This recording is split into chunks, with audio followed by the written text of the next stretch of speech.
Alhamdulillah, alhamdulillahi wa kafa, wassalatu wassalamu ala sayyidina Muhammadinil Mustafa wa ala alihi ahli sidqi wal wafa. Asyhadu an la ilaha illallah wahdahu la syarika lah, wa asyhadu anna sayyidana wa nabiyyana Muhammadan abduhu wa rasuluh la nabiyya ba'dah. Allahumma salli wa sallim ala hadzal nabiyil karim Muhammad khatimil anbiya'i wal mursalin sayyidina wa maulana Muhammadin sayyidil huril muajjalin wa ala alihi wa ashabihi ajma'in. Ma'asyiral muslimin hadirin wal hadirat, jamaah salat maghrib dan isya dimuliakan oleh Allah Subhanahu wa ta'ala. Pertama, ungkapan rasa syukur kita kepada Allah Tuhan Rabbul Jalil, Allah Subhanahu wa ta'ala masih melimpahkan kita rahmat dan karunia-Nya, sehingga kita pada malam ini, pada saat yang berbahagia ini, masih dapat melaksanakan ibadah sebagai bentuk ubudiyah kita kepada Allah Subhanahu wa ta'ala. Tentunya insya Allah mudah-mudahan dari seluruh rangkaian-rangkaian ibadah yang kita lakukan, apakah itu ibadah badaniyah, apakah itu ibadah qalbiyah, maupun ibadah maliyah, dengan harapan insyaallah mudah-mudahan benar-benar menjadi salah satu dari amal ibadah yang pada akhirnya seluruh kita, semua kita akan memperoleh jaminan maghfirah atau ampunan kepada kita bersama. Amin ya rabbal alamin. Oleh karena itu,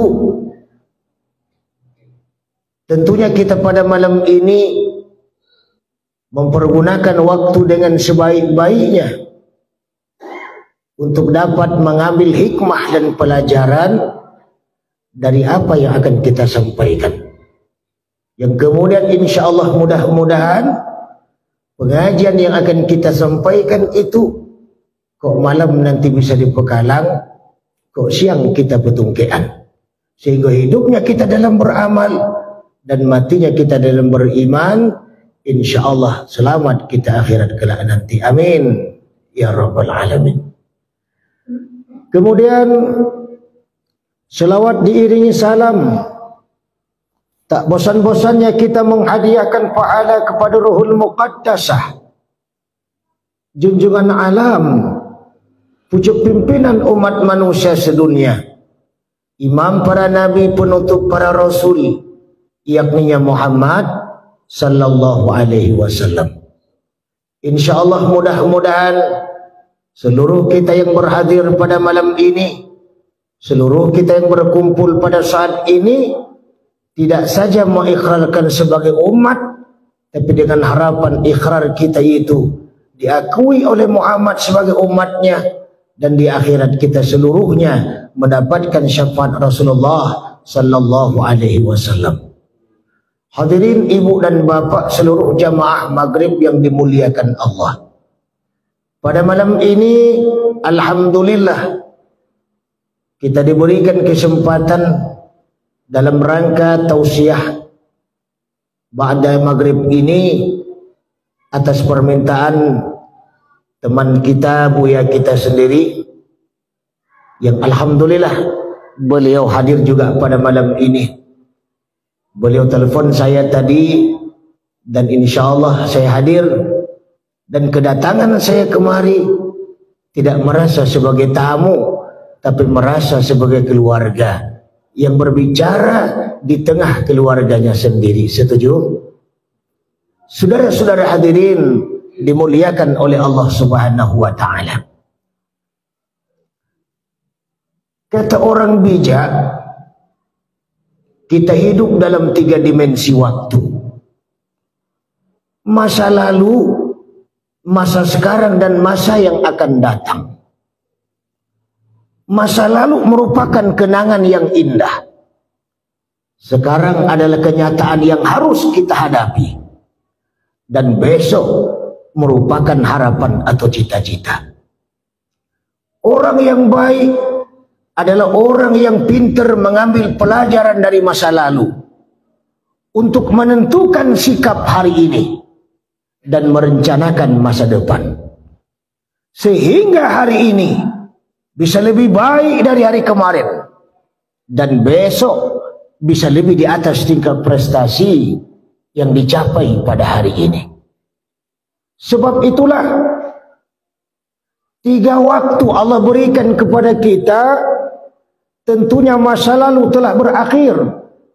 Sekarang yang sedang kita hadapi dan nanti merupakan masa depan. Kita hidup hari ini merupakan hidup yang sementara, hidup yang relatif, hidup yang barangkali hanya kesenangan buat sementara. Maka dalam konteks itulah bagaimana hidupnya kita hari ini menjadi hidupnya yang bermanfaat. Tidak saja manfaat untuk saat ini, tapi bagaimana manfaat kita itu bisa sampai kiamat kelak nanti. Maka dalam konteks itulah pada pertemuan kali ini kita hanya menyampaikan sebuah nasihat dari seorang ulama besar, Imam Nawawi Al-Jawi Al-Bantani, seorang mufti Mekah, warga negara Indonesia asli yang merupakan ulama terkenal di negara kita Indonesia ini. Beliau menulis nasihatnya ini dalam kitab Nasaihul Ibad. Apa kata beliau? Lau jama'ta katsiran minal ilmi lam yanfa'ka illa an ta'mala bi salasati asya'a. Walaupun engkau telah mengumpulkan bermacam banyak ilmu, kau pintar dengan bermacam pengetahuan segalanya, boleh jadi kita orang hebat, boleh jadi kita orang terkenal, kita pintar dalam segala pengetahuan agama. Kata Imam Nawawi Al-Jawi Al-Bantani dalam kitab Nasul Ibad ini, lam yanfa'ka, maka ilmu kita itu, kepintaran kita itu, kecerdasan kita itu lan yanfa'ka, tidak akan bermanfaat, tidak akan berfaedah, tidak akan berguna, illa an ta'mala bi salasati asya'a, kecuali kata beliau engkau menjalankan 3 perkara.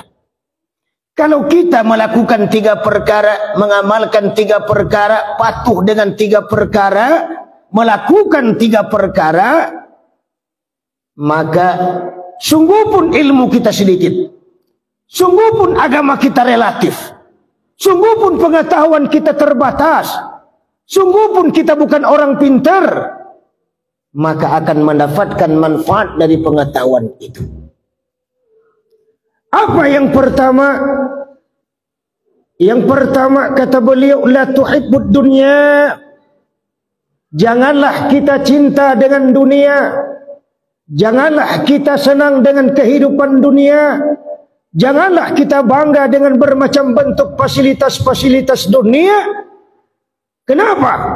Falaisat bidaril mu'minin, dikarenakan dunia ini tidak Allah ciptakan untuk orang yang mukmin. Dunia ini bukan nagari kita orang mukmin. Dunia ini bukan kampung kita orang mukmin. Dunia ini bukan tempat tinggal kita orang-orang yang beriman. Kenapa? Sebagaimana Allah gambarkan dalam surah Al-Kahfi ayat 7. Inna ja'alna ma'alal arzi zinatan laha linabluwahum ayyuhum ahsanu amala. Kata Allah Subhanahu wa ta'ala, sesungguhnya apapun yang telah kami ciptakan di dunia ini, apapun yang telah kami jadikan di dalam dunia kita ini, kita bisa lihat ke atas, kita bisa pandang ke bawah, Apa yang ada di langit, begitu juga apa yang ada di permukaan bumi ini. Berharga atau tidak, berguna atau tidak, kecil atau besar, berfaedah atau tidak, seluruhnya kata Allah Subhanahu wa taala zinatan laha, itu hanya sekadar perhiasan saja. Karena itu dunia ini mataun khalil, kehidupan yang sedikit. Tapi toh kenyataan hari ini kita lihat di mana orang sibuk dengan kehidupan dunia, tapi kemudian dia melupakan akhirat. Mereka sibuk dengan bermacam bentuk kesenangan dunia, tapi mereka melalaikan kesenangan akhirat. Mereka sibuk dengan bermacam tipu daya dunia, tapi mereka tak menyadari bagaimana nanti tipu daya akhirat. Mereka sibuk dengan kehidupan dunia hari ini. Kadang-kadang rela meninggalkan ibadah kepada Allah. Rela dia salat zuhurnya tinggal, asarnya tinggal, maghribnya tinggal, isyanya tinggal. Lantaran mereka sibuk dengan kehidupan dunia. Karena itu berbahagia ketika kita masih Allah gerakkan hati kita untuk bermusyahadah dengan Allah, bermujahadah dengan Allah, bermuraqabah dengan Allah dalam rangka memperbanyak ibadah badaniyah, memperbanyak ibadah qalbiyah, dan memperbanyak ibadah maliyah. Kenapa? Karena itulah modal kita, itulah harta kita, itulah teman kita, itulah sahabat kita yang bakal mengantarkan kita sampai kepada Allah Subhanahu wa taala. Kita bisa lihat dalam surah Al-Kahfi ayat 110. Faman kana yarju liqa'a rabbi falyamal amalan salihah. Barang siapa mereka ingin bertemu dengan Allah, tentunya mereka harus punya modal. Apa modalnya? Amal yang soleh. Apa itu amal yang soleh? Ibadah badaniyah, salat. Ibadah qalbiyah, zikir. Ibadah maliyah, memperbanyak infak, zakat, dan sedekah. Dialah yang menemani kita, dialah yang menjadi sahabat kita, dialah sebagai penolong kita, dialah yang mempertemukan kita dengan Allah Subhanahu wa taala. Sebab itulah jangan kita sia-siakan waktu hari ini, di mana waktu tentunya sangat relatif. Kita tidak tahu berapa lama kita hidup hari ini. Kita tidak tahu berapa tahun lagi kita hidup nanti. Kita tidak tahu bagaimana kita ke depannya. Wal tanzur nafsun ma qaddamat lighat. Kita perhatikan diri kita. Kita renungi diri kita. Kita introspeksi diri kita. Apa yang telah kita perbuat untuk hari esok akhirat. Apa yang telah kita tabung dalam tabanas akhirat. Apa yang telah kita simpan sebagai simpanan akhirat. Apa yang telah kita perbuat sebagai modal akhirat. Karena kita tahu modal dunia ini hanya sebentar, kehidupan dunia hanya relatif, kesenangan dunia hanya sementara, kebahagiaan dunia juga hanya sebentar, dan semua akan berakhir nanti ketika kematian itu menimpa kita. Betul? Betul? Kematian akan datang. Setuju tidak setuju, mau tidak mau, siap tidak siap, kematian itu pasti. Persoalan punya amal atau tidak, itu urusan Allah, tapi urusan kita. Persoalan kita salat apa tidak, itu bukan urusan Allah, tapi urusan kita. Persoalan kita banyak ibadah atau tidak, bukan urusan Allah, tapi urusan kita. Hari ini kita masih hidup. Hari ini kita masih punya kesempatan. Hari ini kita masih punya semuanya. Kenapa kita lalaikan? Kenapa kita lengahkan? Kenapa kita tidak manfaatin semua itu untuk bermusyahadah dengan Allah, untuk bermurakabah dengan Allah? Padahal Allah telah jauh-jauh menyampaikan di dalam Al-Maidah ayat 35. Apa kata Allah dalam Al-Maidah? Ya ayyuhallazina amanu taqullah wabtaghu ilaihil wasilah. Allah perintahkan dalam ayat itu wabtaghu ilaihil wasilah.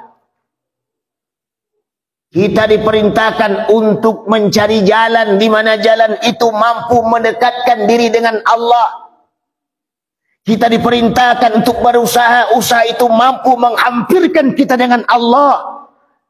Kita diperintahkan oleh Allah untuk bekerja di dunia ini. Dan pekerjaan tidak hanya untuk dunia ini, tapi bagaimana pekerjaan itu sampai kiamat kelak nanti.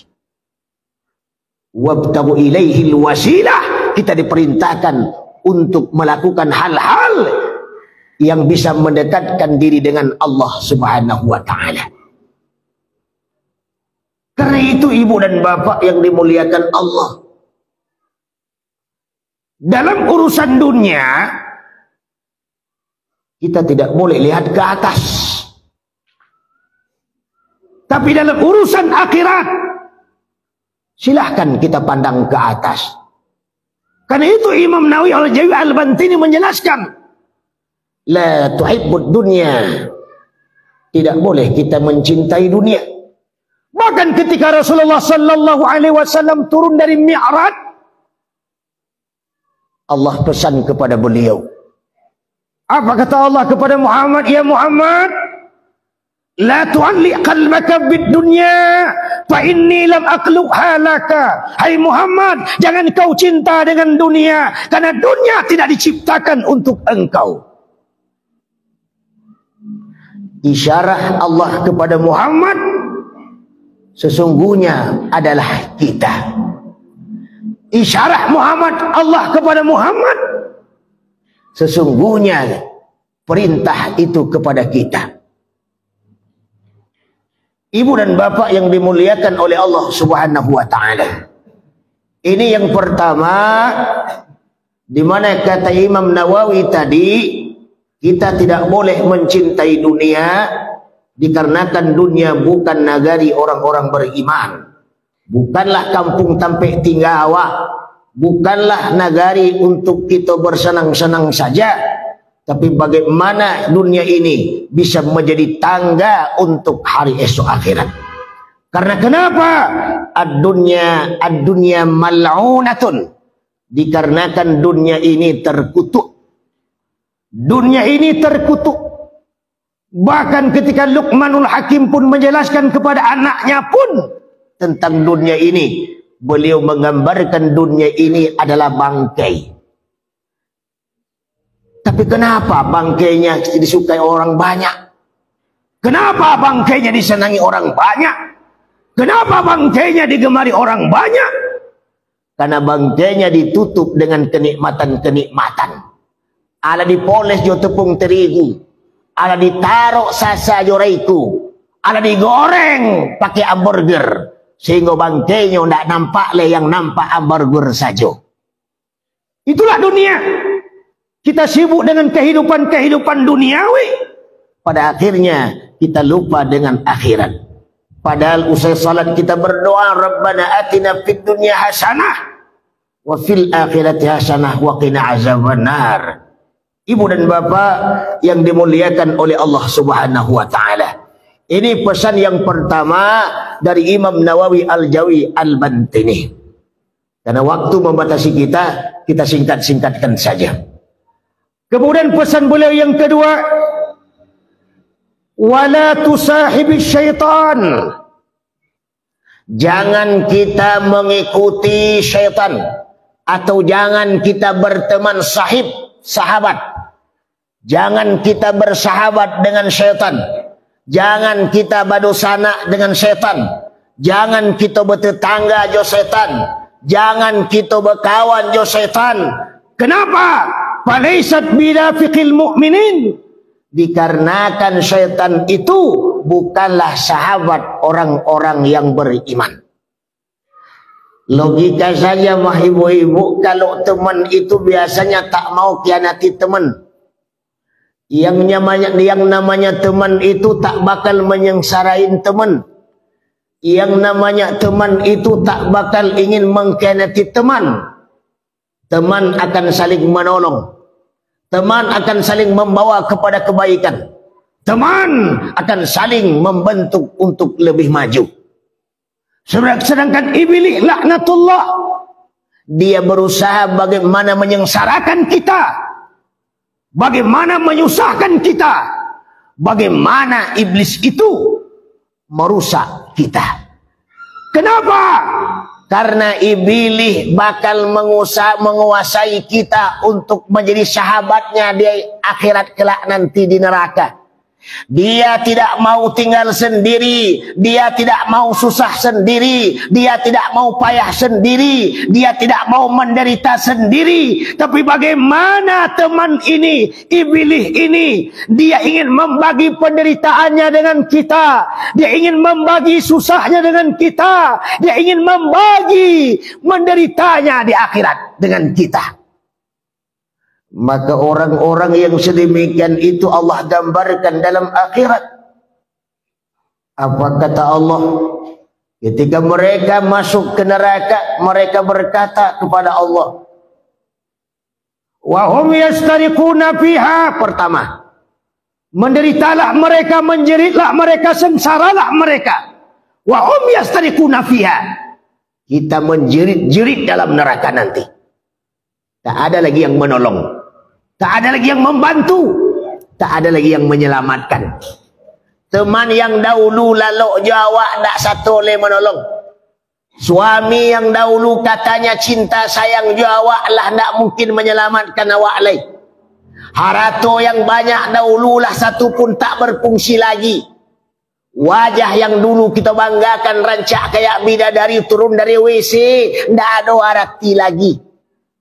Kekuasaan yang kita punya taklah guna ada lagi. Kita menjerit dan berteriak dalam neraka. Siapa yang bakal membantu? Bahkan jeritan itu kita berkata, Rabbana akhrijna na'mal salihan. Rabbana akhrijna, ya Allah, keluarkan kami ya Allah. Keluarkan kami ya Allah. Keluarkan kami ya Allah. Na'mal salihan. Kita berjanji untuk melakukan amal yang baik-baik. Tidak memfitnah orang, tidak menjatuhkan orang, tidak menzalimi orang, tidak memburuk-buruk orang. Ghairal ladzi kunna na'mal. Kita berjanji untuk melakukan amal yang lebih baik, yang lebih bagus, yang berbeda dengan amal-amal yang telah kita lakukan. Dulu awak lalai dengan akhirat. Kita berjanji untuk tidak lalai. Dulu kita malas baca Quran, kita berjanji untuk rajin baca Quran. Dulu kita malas ibadah, kita berjanji untuk rajin beribadah. Ghairal ladzi kunna na'mal. Kita berjanji dengan hal itu. Namun ungkapan-ungkapan kita dijawab oleh Allah Subhanahu wa taala. Apa kata Allah? Awalam nu'ammirkum ma yatazakkar fihi man tazakkar. Di mana Allah telah memanjangkan umur kita, telah memanjangkan usia kita, telah memberikan fasilitas-fasilitas kepada kita. Kenapa kita tidak manfaatkan fasilitas itu? Kenapa kita tidak gunakan fasilitas itu dengan baik? Dalam rangka meningkatkan ibadah badaniyah, salat. Dalam rangka meningkatkan ibadah qalbiyah. Dalam rangka bermusyahadah, bermujahadah dan bermuraqabah. Sebagaimana kata Zinun al-Misri dalam kitabnya Risalah Qusairiyah. Apa kata Zinun al-Misri? Man zayyana zahirahu bil mujahadah, hasanallahu sarairahu bil musyahadah. Barang siapa yang menghiasi zahirnya dengan mujahadah, Allah bersumpah akan memperbaiki batinnya dengan musyahadah. Kita berharap hati kita, jiwa kita, diri kita selalu cinta dengan Allah Subhanahu wa taala, dalam rangka mengharap ilai anta maksudi wa ridhaka matlubi. Tapi toh ternyata akibat dunia, akibat pengaruh dunia, akibat kehidupan dunia, akibat kesenangan dunia, mereka melupakan seluruhnya yang dijanjikan Allah di akhirat kelak nanti. Maka beruntunglah kita malam ini. Berbahagialah para ibu-ibu yang masih mempergunakan waktu untuk salat maghrib berjamaah. Hijrah dari rumah ke masjid, untuk di masjid bermusyahadah dengan Allah, dengan harapan ibadah kita itu akan menjadi amal yang terbaik di hadapan Allah dengan melakukan keikhlasan dengan sebaik-baiknya. Ibu-ibu hadirin wal hadirat seiman dan keyakinan dimuliakan oleh Allah Subhanahu wa taala. Sebelum kita lanjutkan, kira-kira isya jam berapa? Lama sih. Oke. 23, 7:23. Oh, masih lumayan. Karena ini ambo pertama datang kemari. Biasanya ibu-ibu ambo kalau lah disuruh mengecek kok payah banti. Makanya ambo tanya-tanya jam bara supaya beko awak pijak-pijak rem le kan.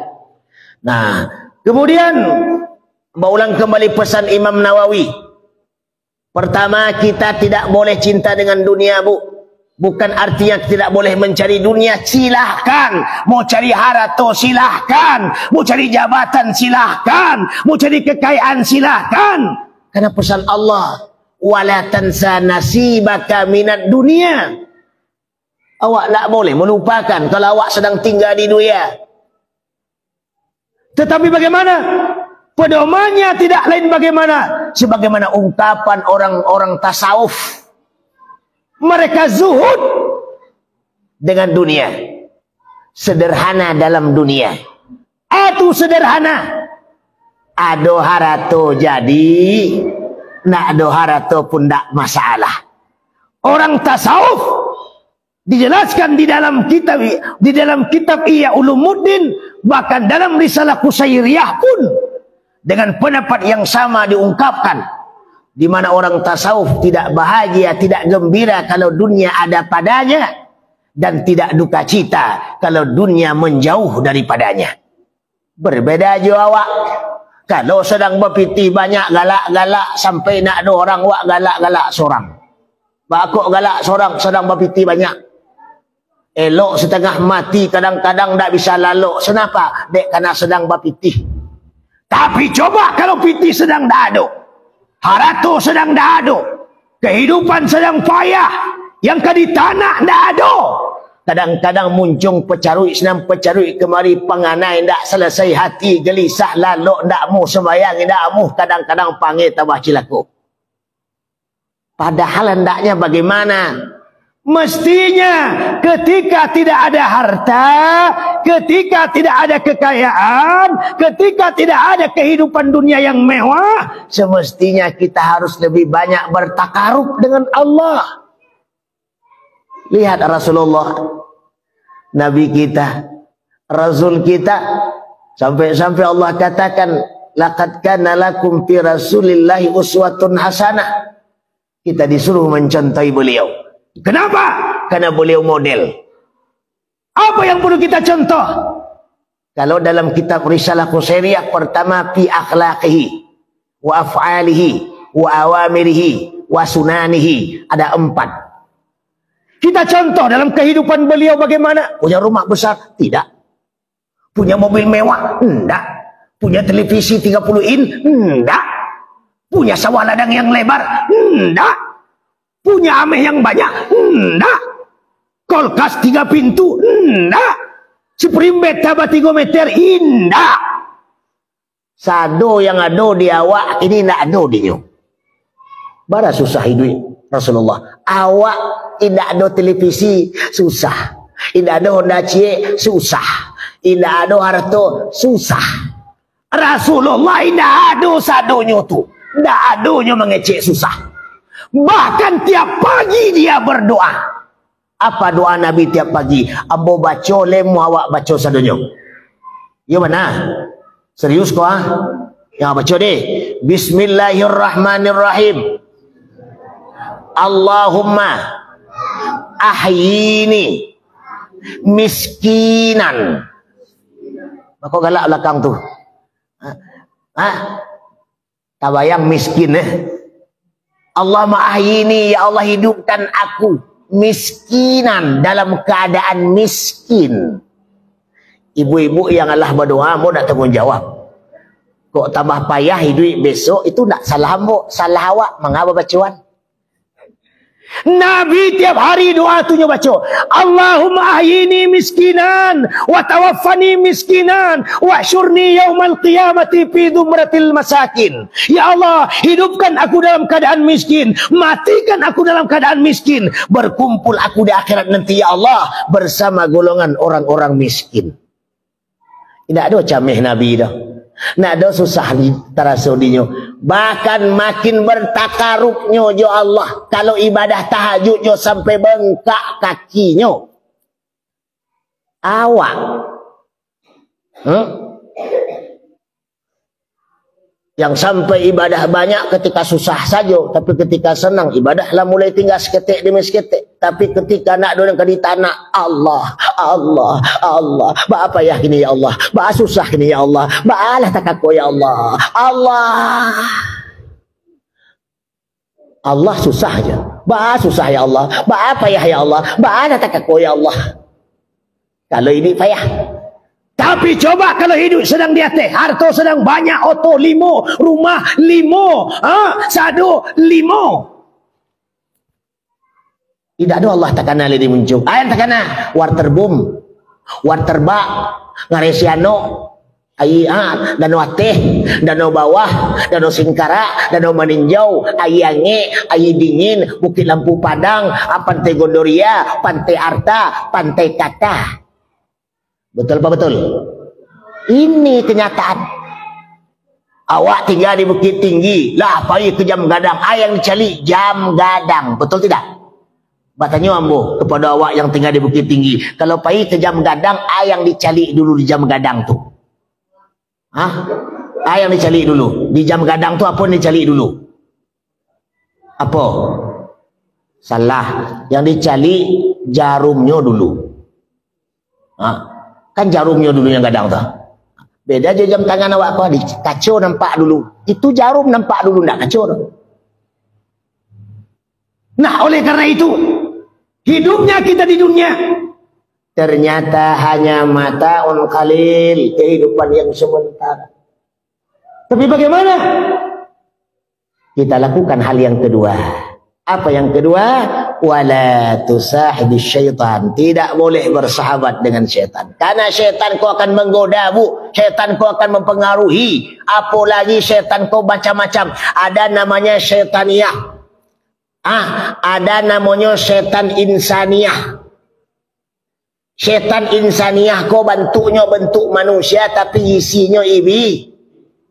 Kadang udawa, kadang bini awak, kadang menantu awak, kadang anak awak, kadang tetangga awak, bantu orang. Tapi isi bukan. Ku yang lebih baik. Karena tinggal jo awak, lalu jo awak, serumah jo awak, sanagari jo awak, sekampung jo awak. Itu musuh yang paling berbahaya. Kata Imam Al-Ghazali, kalau nafsumu bagaikan pencuri, pencurinya tinggal di kampungmu, maka pencuri itu akan susah ditangkap. Kenapa? Karena pencuri itu akan dilindungi oleh orang kampungnya. Kenapa? Karena pencuri itu orang kampung, tinggalnya di kampung. Polisi payah menangkap. Ditanya oleh pelang apa tu indaknya ke Pekanbaru, padahalnya di belakang rumah tu. Berarti nafsu yang dilindungi. Kalau itu terjadi, maka akan terjadi pengaruh besar dalam kehidupan kita. Maka pesan yang kedua kita singkatkan saja, yaitu wala tusahibi syaitan. Tidak boleh berteman dengan syaitan. Falaysa birafiqil mu'minin, dikarenakan syaitan bukan teman orang-orang mukmin. Kemudian yang terakhir, yang ketiga, wala tu'zi ahadan. Tidak boleh kita saling menyakiti. Tidak boleh kita saling memfitnah. Tidak boleh kita saling menjatuhkan. Tidak boleh kita saling memburukkan. Tidak boleh kita saling merugikan. Wala tu'zi ahadan. Tidak boleh kita saling menyakiti. Kenapa? Falaisa bihirfatil mu'minin. Karena saling menyakiti itu bukanlah perangai orang-orang mukmin. Bagaimana perangai kita?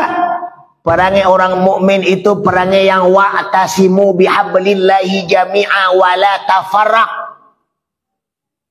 Perangai yang saling membantu, perangai yang saling menghargai, asah, asih dan asuh. Apalagi tamu kecil dari awal tadi. Kita adalah bersaudara.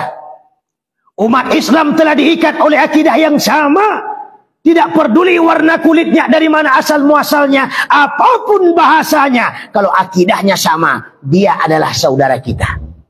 Mau kayonya, mau rancaknya, mau buruknya, mau laki-laki, mau padusi, mau hitam, mau putih, mau ompong, mau indak, mau balaki, mau marando tagangnya. Kalau akidahnya sama, dia adalah dosana kita. Kata Imam Al-Ghazali, kehidupan Muslim ibarat kedua belah tangan. Cari tangan awak. Kalau tangan kanan ke depan, awak jalan, tangan kiri lari ke belakang. Tangan kiri ke depan, tangan kanan lari ke belakang. Enak jalan bisa berlenggang-lenggang begini. Tapi coba kalau dua-duanya tidak mau kalah. Begitu jalan tangan kanan ke depan, yang kiri juga ikut ke depan, bu. Bagaimana jalan mirip robot begini-begini.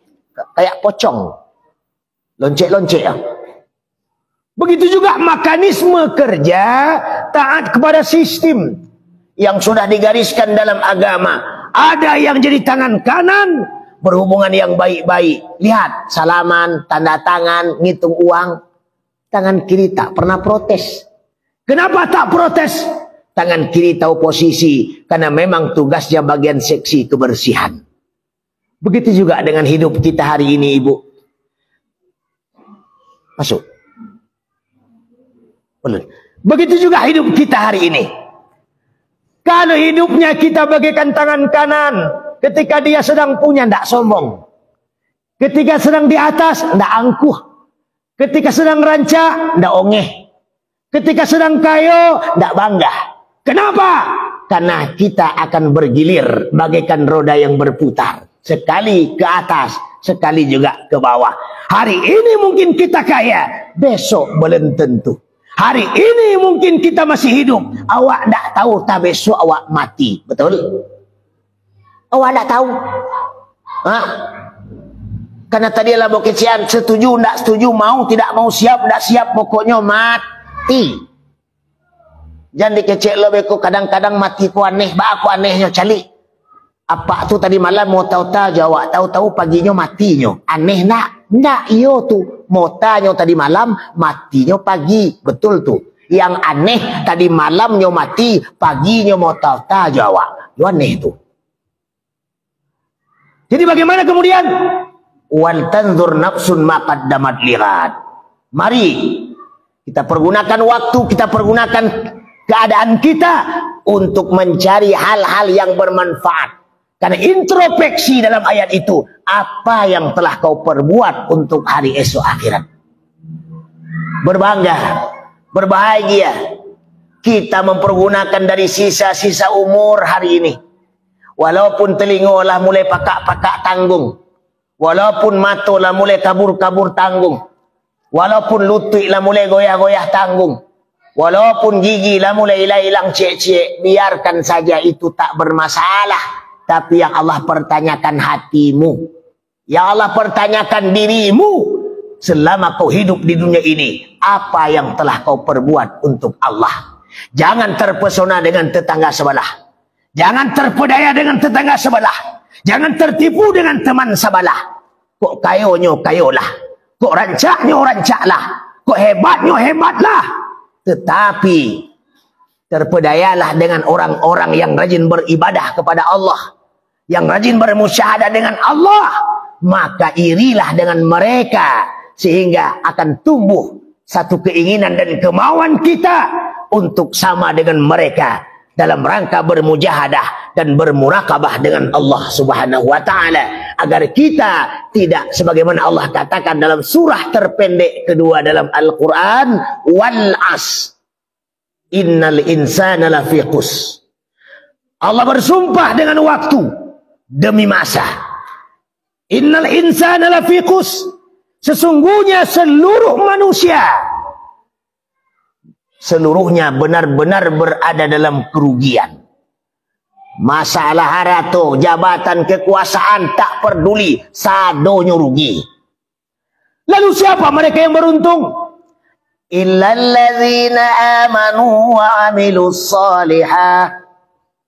Yang beruntung itu mereka yang mempergunakan waktu untuk berbuat amal yang sah, yang saleh. Kayak kita malam ini, kita hanya berusaha untuk lebih dekat dengan Allah. Salatnya kita, ibadahnya kita, zikirnya kita, takarubnya kita. Bukan mengharap pahala dari Allah. Bukan mengharap masuk surga dari Allah. Bukan karena takut masuk neraka. Tapi ibadahnya kita malam ini lillah, karena Allah. Ilallah, kepada Allah. Minallah, dari Allah. Billah, dengan Allah. Maka tumbuh keikhlasan. Sehingga kita bersungguh-sungguh untuk beribadah kepada Allah. Walaupun harta ada, walaupun harta tidak ada, walaupun badan sehat, walaupun badan sakit, tak peduli. Tugas kita bermusyahadah dengan Allah. Maka pesan terakhir dari 3 pesan, tidak boleh kita saling menyakiti. Yang pertama, tidak boleh senang dengan dunia. Yang kedua, tidak boleh berteman dengan syaitan. Dan yang ketiga, tidak boleh kita saling menyakiti. Insya Allah, tentunya hidup kita akan bermakna. Hidup kita akan berfaedah. Hidupnya kita akan berguna. Sehingga kalau padi yang kita tanam hari ini, insya Allah padi akan kita potong di akhirat nanti. Tapi kalau rumput yang kita tanam saat ini, yakinlah ibu dan bapak, nanti akan kita potong rumput pula. Apa maksudnya? Kalau baik kita karajuan, pasti baik akan kita peroleh. Tapi keburukan akan datang dari ke masjid, ada ujian. Jangan dikira, ya Allah kenapa begini ya? Padahal saya mah rajin salat. Padahal saya mah rajin ibadah. Padahal saya mah rajin ke masjid. Tapi kenapa hidup saya susah juga ya? Tanam lado estrajos. Tanam kerambi ndak berbuah, tanam jagung ndak rancak, ternak ayam sedang kembang kena aku, mati sadonyo. Balaki awak lah 8 tahun, alun dia punya anak. Kadang orang sebelah nak do laki, kadang 2 anak. Mudah rezeki orang sebelah tu. Nak do laki 2, awak lah balaki lah 8 tahun, ndak je punya anak. Orang sebelah kadang hari Jumat menikah, hari Minggu lahir cik. Kenapa ya Allah? Allah jawab dalam ayat. Apa kata Allah? Ahasiban nas an yutraku an yaqulu amanna wa hum la yuftanun. Apakah saya membiarkan saja kamu beriman kepadaku?